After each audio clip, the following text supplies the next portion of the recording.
devant les spécialistes que vous êtes, je n'ai pas à souligner l'importance de ce secteur dans la vie nationale.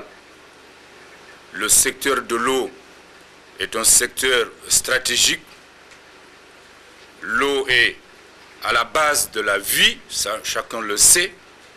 Le corps humain lui-même, on le sait, est constitué à 80% d'eau. Sans eau, il ne peut exister aucune vie sur Terre. Les autres planètes, nous le savons, ne peuvent connaître la vie que s'il y a l'eau. L'eau est le fondement de l'évolution humaine. L'eau est la base de la dynamique des civilisations depuis les époques les plus reculées. Et à notre époque moderne, l'eau joue encore un rôle décisif, non seulement dans la vie globale des sociétés, mais aussi dans la vie économique, dans la vie culturelle. Et c'est ce qui explique aujourd'hui que, à l'échelle de notre pays, une réflexion sereine, mais une réflexion audacieuse est nécessaire pour aller de l'avant. Il suffit de faire un tour dans notre pays pour voir combien ce problème est crucial. Sur plus de 15 000 villages du Sénégal, nous n'avons pas le tiers qui dispose d'un forage ou qui est connecté à un forage. Des millions de nos compatriotes, à ce jour, consomment l'eau des mares, l'eau des rivières directement, ce qui constitue une menace permanente sur leur santé. La question de l'eau potable, donc, est une question fondamentale aujourd'hui que notre pays doit s'atteler à régler si nous voulons parler de développement, de perspectives de développement de notre pays. Mais l'eau, ce n'est pas seulement l'eau potable, mais c'est l'eau pour les autres usages qui concourent également au développement.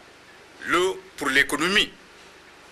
Aujourd'hui, le développement économique de notre pays, sans aucun doute, est hypothéqué par le manque de disponibilité en eau pour l'agriculture, pour les autres usages dans le domaine du monde rural, pour l'élevage. En effet, les éleveurs font quelquefois des dizaines de kilomètres pour trouver un point d'eau, ce qui constitue évidemment un handicap sérieux pour le développement du secteur et pour l'ensemble de l'économie nationale. Nous avons voulu que cette réflexion soit la plus large possible. Le document qui vous sera distribué tout à l'heure aux participants va passer en revue un certain nombre de questions essentielles. Il faut, lorsque nous parlons d'eau, dans un pays comme le Sénégal, géographiquement situé, il faut d'abord que nous fassions le bilan ou le diagnostic de la ressource en eau au Sénégal. Qu'est-ce que nous avons comme ressources en eau au Sénégal? Je crois que c'est très important avant de parler de politique du secteur, avant de parler de restructuration du secteur, avant de parler de ce que nous allons faire dans le domaine de l'eau potable, dans le domaine de l'eau pour l'élevage, dans le domaine de l'eau pour l'agriculture. Il nous faut savoir d'abord quelles sont les ressources qui existent. Les ressources en eau au Sénégal, bien sûr, l'eau douce. Et apprécier ces ressources dans une perspective dynamique. Parce que l'eau qui est disponible aujourd'hui, que ce soit les rivières, les lacs, les mares, les eaux de pluie, dans 50 ans, qu'est-ce que deviendra cette ressource? Dans 100 ans, que deviendra cette ressource? Il nous faut nous projeter dans l'avenir. Nous le savons, ces ressources elles-mêmes évoluent avec la situation du climat, avec l'exploitation humaine, etc., etc. Et aujourd'hui, nous vivons dans un univers où, avec les changements climatiques, les ressources en eau sont menacées. Donc il y a une hypothèque fondamentale qui pèse sur les ressources en eau, aussi bien dans notre pays que dans le monde entier. Donc lorsque nous évaluons cette ressource, nous devons savoir ce que nous pouvons en faire dans une perspective d'exploitation durable. C'est à partir de cela que nous pourrons définir une stratégie et des plans d'action cohérents, et non pas au coup par coup. À partir de ce diagnostic des ressources, à partir de ce bilan de ce qui a été fait jusqu'ici, essayer ensemble d'élaborer une stratégie nouvelle pour le développement du secteur, pour l'impulsion du secteur, afin que les Sénégalaises et les Sénégalais puissent avoir accès à l'eau potable, afin que notre pays puisse avoir disponibles les ressources en eau indispensables pour son développement.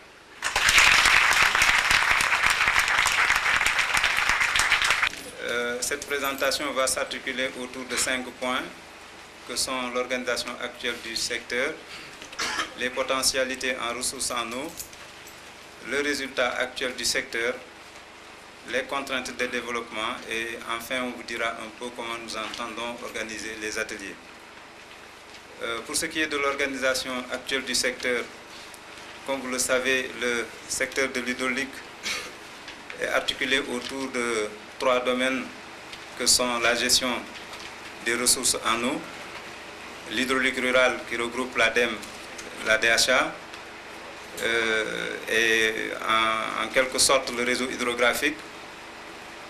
Et nous avons en plus l'hydraulique urbaine et l'assainissement, dont les acteurs sont la SONES, SDE et l'ONAS. Les études fondamentales pour une meilleure connaissance des ressources en eau, tant de surface que souterraine, tant du point de vue qualité que quantitatif. Elle s'occupe donc de la création de bases de données qui servent pour l'élaboration de l'ensemble des projets, que ce soit des projets d'hydraulique rurale, d'hydraulique urbaine, du réseau hydrographique, ou que ce soit aussi des données qui puissent être utiles pour les organisations sous-régionales telles que l'OMVS, l'OMVG. La direction de l'exploitation, la direction de l'hydraulique et de l'assainissement, pour suivre un peu une séquence logique, s'appuie sur cette base de données donc du service de gestion et de planification des ressources en eau pour identifier des projets d'alimentation en eau des populations et du cheptel. Cette direction donc identifie, réalise les travaux, assure le contrôle et passe le relais à la direction de l'exploitation et de la maintenance qui en assure, comme son nom l'indique, l'entretien, la maintenance et l'exploitation. Ça, c'est le secteur de l'hydraulique rurale. Nous passons à la suite au réseau hydrographique national, l'agence de la promotion du réseau hydrographique national récemment créé, qui est en charge l'aménagement de tous les cours d'eau ou ressources en eau de surface, que ce soit cours d'eau pérenne, cours d'eau saisonnier ou la réalisation de mares et de petites retenues collinaires. Situation actuelle et perspective. Les missions du SGPRE, je pense qu'on les a rappelées rapidement. Donc il y a une présentation des ressources, les objectifs, les résultats obtenus, les contraintes au niveau du secteur et les stratégies à développer. Les missions du SGPRE, je pense que mon collègue Madior Fall l'a expliqué, nous sommes chargés des études générales pour l'inventaire, la planification, la gestion des ressources en eau et également des études relatives à l'assainissement et aux aménagements. Donc pour cela, nous mettons en place des réseaux de mesures et d'observation sur les différents aquifères et cours d'eau. Et également, nous avons des banques de données relatives aux caractéristiques des ressources en eau en vue de l'élaboration de programmes de réalisation et d'entretien des ouvrages pour les autres structures. Également, nous élaborons des textes législatifs et réglementaires en matière de gestion et de protection des ressources en eau. Et également du suivi des questions des organisations qui entrent dans notre domaine de compétences, comme le Conseil supérieur de l'eau, etc., etc. Donc les ressources en eau, particulièrement eau de surface, comme l'a rappelé Madior, il y a les différents cours d'eau. Je vais parler rapidement des apports moyens que nous avons. On a 20 milliards au niveau du fleuve Sénégal. Au niveau du fleuve Gambie, qui est sous influence dans sa partie aval, sous influence de la marée. Donc à partir de Gouloumbou, nous avons la partie sénégalaise et on a 2,7 milliards de mètres cubes. Et le fleuve Gambie, le fleuve Casamance plutôt, qui est un fleuve plutôt un bras de mer, et qui est influencé par les intrusions d'eau marine, qui a 60 millions de mètres cubes par an à partir de Kolda. Je ne date que d'il y a moins d'1 mois. Mon acte de naissance, je l'ai distribué là tout à l'heure. Il s'agit d'un décret. Et en fait, qui consacre mon acte de naissance le 12 octobre 2000. Dans cet acte de naissance, il est inscrit clairement ma mission, qui est d'œuvrer à l'aménagement et à la réhabilitation du réseau hydrographique national. Ce réseau que vous a présenté tout à l'heure Madame Fall, constitue un maillage complet du territoire national de façon à apporter de l'eau à toutes les populations, tant pour les besoins domestiques que pour ceux de l'agriculture et de l'élevage. À cet effet, l'agence pourra procéder à toutes les opérations d'extraction, de transfert et de stockage d'excédents d'eau et de ruissellement. Ça, c'est un. 2. Concevoir et planifier tout programme d'exécution physique et financière relevant de son domaine de compétence ou au besoin de confier ces tâches à des co-contractants agréés. 3. Réaliser ou faire réaliser tous travaux d'études et d'exécution en matière de transfert d'eau, d'excédent d'eau de surface, d'infrastructures hydrauliques telles que endiguement, barrage, canalisation, ouvrages de retenue et de prise, en rapport avec les besoins en eau potable et en eau en usage agricole et pastoral des populations et des autres acteurs économiques. 4. Conduire ou faire conduire au besoin par des co-contractants tous travaux et d'études d'exécution relevant de ces domaines de compétences. Du point de vue statistique, l'hydraulique rurale touchait les populations de maximum 5 000 habitants. Au-delà de 5 000 habitants, le site est supposé être géré dans le cadre du sous-secteur de l'hydraulique urbaine. Les objectifs qui étaient visés au niveau de ce sous-secteur consistaient à combler les insuffisances quantitatives et qualitatives pour assurer un minimum de 35 litres jour par habitant et suivant les recommandations de l'Organisation mondiale de la santé. Pour atteindre cet objectif de 35 litres jour habitant, la stratégie consistait au départ à créer des points d'eau, notamment des forages équipés, au niveau de tous les chefs-lieux d'arrondissement, les chefs-lieux de communautés rurales, les villages centres et gros villages et les villages frontaliers. Au plan qualitatif, les normes qui étaient utilisées et qui a priori n'ont jamais fait l'objet d'utilisation, il faut le dire, mais existaient, c'était pour des localités de maximum d'habitants de 500 habitants, il était prévu de réaliser un puits moderne, plus un système de pompage manuel. Et dans la zone du socle, compte tenu des caractéristiques hydrogéologiques, il s'agissait de faire des forages motos de fond de trou équipés de pompes manuelles. Pour les villages situés entre 500 et 1000 habitants, il s'agissait de réaliser un forage avec un système d'exode mécanisé ou solaire, avec un système de stockage sans réseau de distribution. Pour ceux compris entre 1000 et 2000 habitants, il s'agissait de faire un forage équipé d'un château d'eau et d'un réseau sommaire avec quelques 2 à 3 bonnes fontaines et un système pour les animaux, un abreuvoir. Pour ceux de 2000 à 5000 habitants, il s'agissait de faire des forages avec système mécanisé, un réseau d'adduction d'eau assez étendu. Aujourd'hui, qu'est-ce qui se passe? Quelle est la situation actuelle de ce secteur en termes de réalisation, en termes de déficit, en termes de couverture des cercles de l'eau? Mais ce qu'il faut retenir, c'est que dans ce sous-secteur, il y a eu beaucoup d'intervenants. D'abord, il y a l'État, par le truchement des bailleurs de fonds et aussi sur fonds propres. Il y a des ONG telles que World Vision, Caritas, Plan International, pour citer les plus significatifs. Et ces dernières années, nous notons la participation des associations de migrants. Le patrimoine au niveau de ce secteur, M. Fall l'a déjà développé, mais j'aimerais présenter le tableau ci-dessus, qui donne la répartition par région. Là, ce tableau nous donne d'une manière assez éloquente le taux de desserte par région. Et ce tableau révèle d'une manière générale deux groupes. Nous avons d'abord le groupe Saint-Louis, Louga, Fatick et Diourbel, qui ont un taux de desserte qui dépasse de loin un peu la moyenne qui est de 54%. C'est des taux qui se situent entre 64 et 74.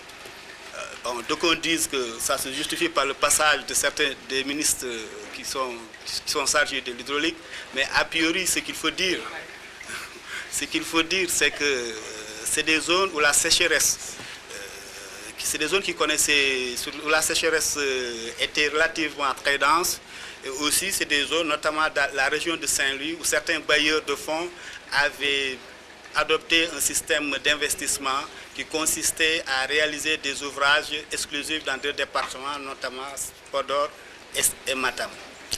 Le deuxième groupe concerne les régions de Thiès, Tambacounda, Ziguinchor et Kolda. Pour Tambacounda, dans cette région, on a deux départements, les départements de Bakel et de Kédougou. C'est des départements sur lesquels les contraintes hydrogéologiques sont très limitées. Il faut faire des forages au fond du trou pour les équiper en pompe manuelle. Les régions de Ziguinchor et Kolda, c'est des régions sur lesquelles ça fait un peu près de 6 ans où aucune intervention n'a été possible du fait des problèmes d'insécurité, mais aussi du fait que les entreprises ne voulaient pas aller sur ce terrain. Il y a eu des projets qui ont été supprimés, notamment des projets avec les Japonais qui étaient ficelés, et ces projets dans leur ensemble pouvaient toucher une moyenne de 50 villages. La maintenance, elle a commencé en 1948 avec 14 points d'eau créés dans la zone du Ferlo. Et puis en 1949, on a créé une subdivision outillage mécanique hydraulique. Bon, de 48 à 99, donc on a vu le nombre de forages passer de 14 à 829. L'ADEME a été créée en 83 et en 84, on a mis en place des comités de gestion institutionnels et on a créé un fonds national en 91-92. Bon, les comités de gestion, donc, c'est des structures qui sont créées pour appuyer l'État dans la maintenance des ouvrages hydrauliques. Bon, ils sont organisés en assemblée générale, comité directeur, comité de gestion. Bon, ça c'est les brigades qui sont au niveau des brigades territoriales de l'ADEME. On a 15 brigades qui sont réparties dans l'ensemble du territoire et qui opèrent donc sur les ouvrages de surface, à savoir les moteurs et les réseaux. Et 3 subdivisions de maintenance qui sont localisées à Louga, Kaolack et Tamba, et qui ont compétence sur les pompes qui sont en profondeur, donc qui sont dotées de grues pour pouvoir soulever les pompes et les replacer. Bon, ça c'est un peu l'organigramme de l'ADEME, division exploitation, qui a la charge les brigades de maintenance, la division de la maintenance qui a la charge les subdivisions, et le bureau animation, sensibilisation, et puis un bureau financier. Bon, nous avons ici la répartition des forages par brigade. Des fois, une brigade couvre toute une région entière. C'est le cas, par exemple, de Diourbel, de Fatick. Bon, parfois aussi, c'est un département ou plusieurs départements. Donc, voilà la répartition des forages suivant les brigades de maintenance. On verra les acteurs et la situation.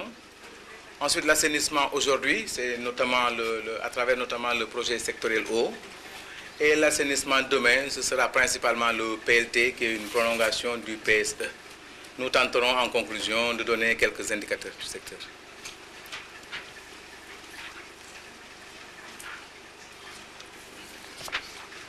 Or donc, l'assainissement hier, c'était une multitude d'acteurs. Il y avait l'État qui prenait en charge la législation, le contrôle, la recherche des investissements et leur mise en œuvre, ainsi que le service de la dette. On entend par État les services tels que l'hydraulique, l'urbanisme, l'environnement et la santé, qui tous se réclamaient d'une légitimité juridique parce qu'ils avaient en charge la mise en œuvre de tel ou tel code de l'environnement, code de l'assainissement. Il arrivait même qu'ils se réclament d'une légitimité technique, notamment en ce qui concerne le ministère de l'équipement pour la construction des routes et leur drainage. On a observé qu'il n'y avait pas véritablement de coordination entre ces différentes structures, pas plus qu'il n'y avait un choix de politique générale clairement défini. L'autre acteur, c'était la SONES, qui jouait un rôle de fermier et qui assurait l'exploitation et la gestion des réseaux et des stations sur la base de financement spécifique alloué par l'État. La situation générale a donné en termes d'investissement 24 milliards d'investissements en 20 ans concernant 5 grands projets qui touchent pour la plupart Dakar, pour ne pas dire exclusivement. En termes de desserte, cela signifie qu'il y avait seulement 4 villes assainies qui desservaient 868 000 habitants. Ça représente par rapport aux 4 villes 37%. Si on le rapporte à la population nationale, ce n'est guère que 7,5%. Monsieur Sen, je pense que vous aurez à vous occuper des eaux de pluie. Vous ne pouvez pas laisser ça aux autres. L'assainissement, c'est global. C'est vrai que vous n'avez pas les moyens aujourd'hui, c'est vrai. Hein? Mais s'il y avait un réseau d'égouts, normalement, les eaux de pluie doivent transiter par ça. Donc, ça aussi, il faut réfléchir. Hein?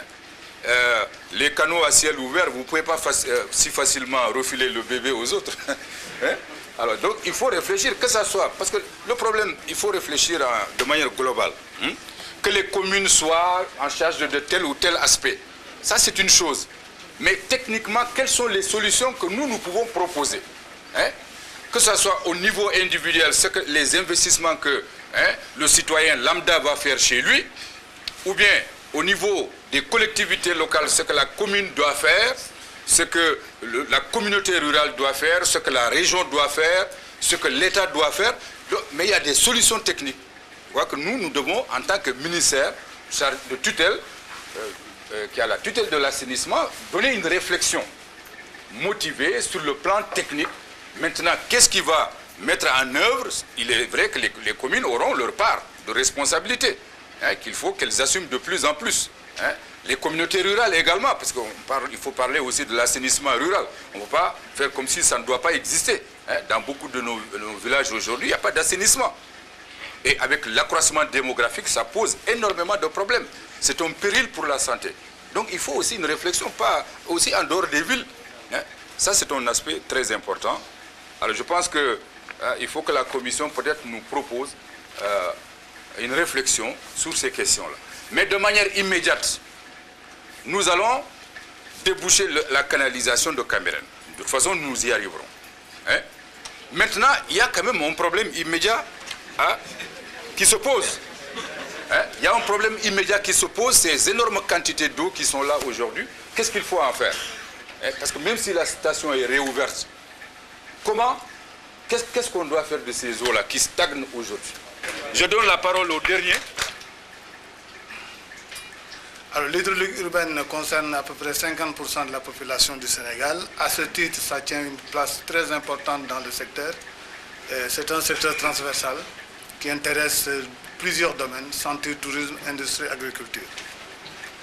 La situation du secteur en 1996, elle était la suivante. Donc, nous avons la production d'eau qui n'a pas du tout évolué grandement, les ventes d'eau non plus, de même que le réseau était stationnaire. Ainsi que le nombre d'abonnés qui connaissaient quand même une certaine évolution, mais pas des plus significatives. Les principaux enseignements à tirer de cette situation sont les suivants. Sur le plan technique, il y avait un déficit en eau dans la région de Dakar qui était estimé à 5 000 m3 d'eau par jour. La qualité de l'eau était jugée médiocre dans plusieurs centres, notamment sur le fleuve Sénégal. Les programmes de renouvellement et d'extension exécutés avec beaucoup de retard ou simplement différés. Donc des pertes d'eau importantes dans les réseaux de distribution, à peu près 70% de rendement à Dakar. Et sur le plan financier, le tarif de l'eau était jugé bas, n'assurant pas le recouvrement des coûts et la satisfaction des besoins en investissement, surtout en extension et en renouvellement d'infrastructures. Le taux de recouvrement était très bas, notamment au niveau de l'administration, où il y avait quand même souvent un an de retard de paiement, qui pouvait valoir à peu près un an de chiffre d'affaires de la SONES. En son temps, la SONES quand même faisait 20 milliards de chiffre d'affaires. La trésorerie était négative, donc on faisait appel à des découverts bancaires, à des taux usuraires, et on payait des taux des frais financiers de 200 à 300 millions de francs CFA par an. Alors sur le plan de la gestion, il y avait un manque d'autonomie dans la gestion de l'entreprise, c'est une société nationale. Il y avait un manque de visibilité dans le développement du secteur à long et moyen terme, à cause des lenteurs de décision des partenaires, pas toujours convaincus de l'amélioration de la gestion de l'entreprise, malgré la réforme intervenue en 1983, et une certaine démotivation du personnel. La conséquence de cette situation, c'était une stagnation du secteur qui ne répond plus à la demande sociale, surtout les besoins en eau qui n'étaient pas satisfaits. Le manque d'intérêt des investisseurs étrangers, privés et publics, pour un secteur prioritaire. Voilà, donc nous sommes au terme donc, de nos présentations. Je félicite tous les présentateurs pour la qualité des présentations. Je crois que nous avons vraiment eu un tableau assez complet de ce qui se passe. Il restera dans les ateliers à approfondir, mais surtout ne plus s'attarder sur ce qui s'est passé. Hein? Moi, je suis historien, j'aime bien qu'on discute sur le passé, mais je crois que nous sommes des hommes d'action et des femmes d'action. Nous voulons agir ici et maintenant pour le bien du pays dans ce secteur-là. Hein? Donc, vraiment aller tout droit sur l'examen critique de la situation actuelle et des remèdes qu'il faut apporter. Je voudrais donc en commission que les débats soient encore une fois les plus approfondis possibles, hein, les plus sereins, dans la courtoisie bien entendu, hein, dans la sérénité, hein, et que vraiment les propositions qui sortiront de l'atelier soient des propositions opérationnelles. Maintenant, Major Fall va vous donner la liste des commissions et les éléments qui sont proposés pour les diriger éventuellement, et ensuite les salles où les commissions doivent se dérouler.